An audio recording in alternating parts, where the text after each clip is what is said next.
मंडळी, आपल्या कार्यक्रमामध्ये आपल्यासोबत जोडला गेलेला आहे आपला मित्र दीपंकर कांबळे. नमस्कार दीपंकर. नमस्कार. आज आंतरराष्ट्रीय बुद्धिबळ दिनाच्या निमित्ताने आपण तुझं खूप खूप स्वागत आणि तुला खूप खूप शुभेच्छा. तू बुद्धिबळ खेळाडू आहेस. तर मला सांग की तुझ्या बुद्धिबळाची ओळख कशी झाली आणि तू किती वर्षाचा असतानापासून बुद्धिबळ खेळतोयस? धन्यवाद. सर्वात आधी तर माझी सुरुवात अशी झाली की प्रोफेशनली आम्हाला ह्याच्यामध्ये माहित नव्हतं की कसं खेळायचं. लहानपणी मी स्कूलमध्ये खेळायचो आणि मी सातारा जिल्ह्यामध्ये राहतो. तिथे फलटणमध्ये मला शिकलो थोडंफार बुद्धिबळ. तेव्हा मग आमच्या इकडे वर्षातून एकदा स्पर्धा व्हायची. जेव्हा मग मी स्पर्धा खेळायचो वर्षातून एकदा, मला असं आठवतंय की मी जेव्हा पहिल्यांदा खेळलो आणि हरलो, तेव्हा मी रडत-रडत घरी गेलो होतो. अशी माझी सुरुवात आहे. एवढं वाईट अच्छा. वाटलं होतं. मग त्याच्यानंतर असं झालं की मग हळू-हळू म्हणजे वर्षातून मी एकदा वाट पाहायचो की कधी तो इव्हेंट येतोय, कधी मी तो खेळेन. आणि नंतर मग काय जास्त एक ते होते जे काका जे भरवायचे ते एक्सपायर झाले, त्याच्यानंतर स्पर्धा झालीच नाही. मग नंतर मी कॉलेजला गेलो. कॉलेजतर्फे खेळत असताना मला बुद्धिबळ समजलं आणि एका पेपरमध्ये ॲड आली होती. तर ती ॲड वाचून मग मी पुण्याला गेलो. तर पुण्यात गेल्यावर समजलं की बुद्धिबळाचं विश्व खूप मोठं आहे, की पुणे, मुंबई, बाहेरच्या राज्यांमध्ये पण स्पर्धा असतात. तर तेव्हा मी माझी पहिली स्पर्धा खेळालो.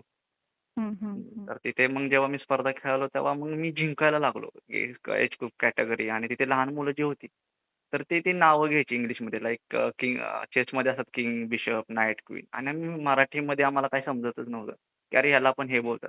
आणि घरी जाताना असं वाटायचं की अरे म्हणजे ह्या लहान मुलांना एवढं माहिती आहे तरी आम्ही जिंकून जातो. तो आनंदच वेगळा होता.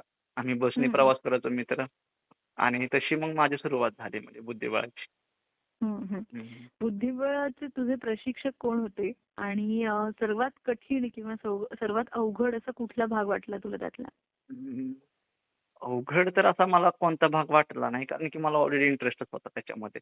आणि जसं मग पुण्यामध्ये गेलो मी, तर केतन खेरे म्हणून होते, जे बुद्धिबळ आता पुण्यामध्ये बेस्ट कोच आहेत ते पुण्यामध्ये. तर ते आतामध्ये त्यांनी येरवडा जेलमध्ये सुद्धा प्रशिक्षण दिलं कैद्यांना. कारण की ते परावृत्त व्हावेत कैदी. हं, हं, हं. टेस्ट प्रशिक्षण तिथे दिलं. तर त्यांनी मला सपोर्ट केला की तू येऊ शकतो आणि मला शिकवू शकतो. पण मला काही पॉसिबल नव्हतं की पुण्याला येणं. ते फलटण गावावरून पुण्याला येणं पॉसिबल नव्हतं. तर मग तिथे एक मित्र भेटला त्या स्पर्धेमध्ये खेळता-खेळता, केतन पाटील नावाचा. मुंबईतच होता तो. तर तो मला बोलला की "ये घरी एकदा माझ्याकडे शिक." तर तो एवढा म्हणजे चांगलं त्यांनी सांगितलं की त्यांनी माझ्याकडून पैसे पण नाही घेतले. मी फक्त त्याच्या घरी आलो. त्याने त्याच्या हं. फ्लॅटमध्ये मला शिकवलं. त्याच्यानंतर मी गावाला गेलो. गावाला म्हणजे फलटणला समजलं की बुद्धिबळाचे पण सर आहेत फलटण, नजीर काझी म्हणून.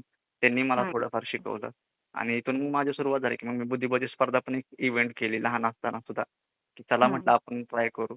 तर आणि माझ्या मित्रांनी खूप सपोर्ट केला. म्हणजे माझ्या मित्रांनी मला बुक्स दिले. त्यांनी मला सांगितलं की "अरे हां, अशी-अशी म्हणजे चेसमध्ये ओपनिंग असते. Opening, middle game, end game. तर मग तू हे हं. वाचू शकतो. तू हे पुस्तक रेफर करू शकतो. हे बेसिक प्रिन्सिपल असतात." आणि नंतर हं. मग मी स्वतः पुस्तकं वाचायला लागलो. त्यातून समजलं की अरे याचे व्हिडिओज पण असतात, पुस्तकं सुद्धा असतात. मग ते वाचून मग मी पुढे-पुढे गेलो. अच्छा. बौद्धिक विकास होण्यासाठी आणि साधारण लहान वयापासून बुद्धीला चालना मिळण्यासाठी हा खेळ अतिशय महत्वाचा आहे असं म्हणतात. तर नक्की कशा प्रकारे फायदा होतो बुद्धिबळाचा? बुद्धिबळाचा खूप प्रकारे फायदा होतो. तसं लहान मुलांना जर तुम्ही बघितलं की खूप मुलं चंचल असतात.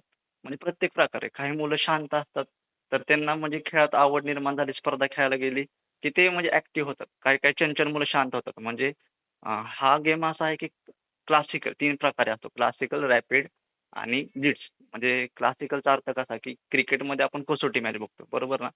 हं, हं. त्याच्यानंतर वन डे असते 50 आणि त्याच्यानंतर 20-20. तसं क्लासिकल म्हणजे कसोटी मॅच असल्यासारखं आहे. रॅपिड म्हणजे वन डे मॅच असल्यासारखं असतं आणि ब्लिट्झ म्हणजे 5 मिनिटाच्या मॅचेस, म्हणजे फास्ट मॅचेस खेळायचे. तर ते एक हं, चेसचं हं. क्लॉक असतं, त्यानुसार मॅचेस असतात. तर लहान मुलांना फायदा असा होतो की क्लासिकल मॅच असतात की 5-6 तास, 4 तास, 3 तास एका जागी बसावंच लागतं. एका जागी बसून अच्छा. तुम्ही खेळायचं. तर मुलांचं हं. कॉन्सन्ट्रेशन वाढतं त्याच्यामुळे. आणि हं, हं. माझा पर्सनली अनुभव असा आहे की खूप मुलं म्हणजे इव्हन फर्स्ट अटेम्प्टमध्ये सीए केलेली मुलं आहेत, डॉक्टर झालेली आहेत, की त्यांना चेसचा एवढा फायदा होतो. त्यांचं कॉन्सन्ट्रेशन एवढं वाटतं की एकदा वाचलं की लक्षात राहतं मुलांच्या.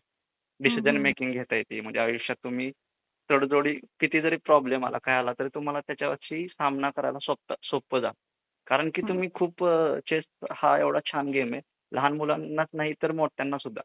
जर मोठ्यांनी हा शिकला तर एक एज झालं ना, की अल्झायमर आजार पण होत नाही. कारण माझ्याकडे खूप साऱ्या डॉक्टर सुद्धा शिकत होते. त्याचं रिझन हे हम्म. होतं, की म्हातारपणी जे अल्झायमर आजार येतो, विसरतो म्हातारपणी, तर हम्म. ते होत नाही बरोबर. चेस खेळल्यामुळे. हम्म. तर हा बर. असा मुलांना फायदा होतो.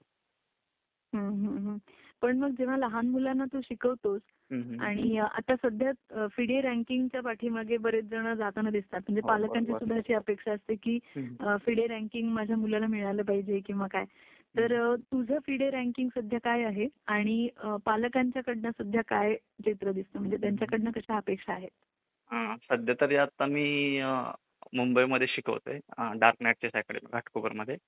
आमच्या ऑनलाईन पण बाहेरच्या देशात पण आम्ही शिकवत असतो आणि मुंबईमध्ये ऑरओव्हल आम्ही घरी जाऊन शिकवतो, अकॅडमीत सुद्धा शिकवतो. तर हम्म. पॅरेंट्सच्या आम्हाला अशा अपेक्षा दिसतात, की म्हणजे सगळेच पॅरेंट्स असं झालंय, की त्यांना आमच्या मुलाला चॅम्पियन घडवायचे. म्हणजे क्लासला आले, की ते हम्म. डायरेक्ट असे बोलतात, की "सर आम्हाला त्याला नॅशनल चॅम्पियन घडवायचं." पण असं नाहीये, की तो आला आणि चॅम्पियन घडला. म्हणजे कोणत्याच स्पोर्टमध्ये नाही.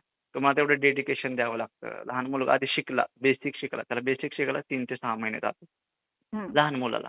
त्याच्यानंतर मग त्याची ग्रोथ म्हणजे त्याचा इंटरेस्ट किती आहे गेममध्ये, त्याला किती आवड आहे, त्याला त्याची स्पोर्ट्समन स्पिरिट किती आहे, ह्या गोष्टी आपल्याला पाहाव्या लागतात. आणि रँकिंग जे असतं, तर माझं रँकिंग 1584 आहे. हम्म. क्लासिकलचं, रॅपिडचं 1684 समथिंग असं काहीतरी आहे. तर ह्या हम्म. गोष्टी वाढत जातात. म्हणजे जेव्हा आपलं ते 2400 जेव्हा होईल, तेव्हा तो इंटरनॅशनल मास्टर बनतो आणि जेव्हा हां. आणि 2500 होईल तेव्हा ग्रँड मास्टर बनतो तो.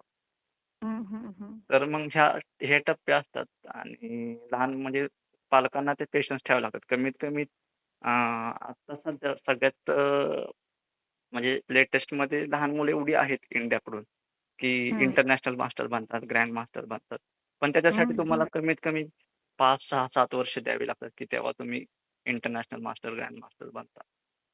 भारताचं सध्याचं बुद्धिबळाच्या क्षेत्राचं स्थान कसं आहे आणि आंतरराष्ट्रीय पातळीवर सध्या हे काय चित्र आहे? म्हणजे भारत हा पुढचा ग्रँडमास्टर्सचा देश म्हणून ओळखला जाऊ शकतो का? हो, हो. नक्कीच, काय नक्कीच. मत आहे तुझं? ग्रँड मास्टरचा देश तर नक्कीच ओळखला जाईल. पण सध्या अशी परिस्थिती आहे, की टोटल ऑल वर्ल्डमध्ये भारतातील 4 खेळाडू टॉप 10 मध्ये आत्ता सध्याच आहेत. टॉप 10 मध्ये. तर हम्म. त्याच्यामध्ये मग अर्जुन एरिगेसी सध्या टॉपला म्हणजे अर्जुन, गुकेश डी, प्रज्ञानंदा, विश्वनाथन आनंद हे खालीवर होतात. आता विश्वनाथ आनंद जास्त खेळत नाही. त्याच्यामुळे त्याचं रँक एका जागीच थांबलेला आहे. पण बाकीचे खेळाडू म्हणजे अर्जुन आहे, गुकेश आहे, निहाल सरीन आहे, विदित हम्म. गुजराती आहे. यांचे विदित गुजराती हा आपला नाशिकचा, महाराष्ट्राचाच प्लेअर आहे तो.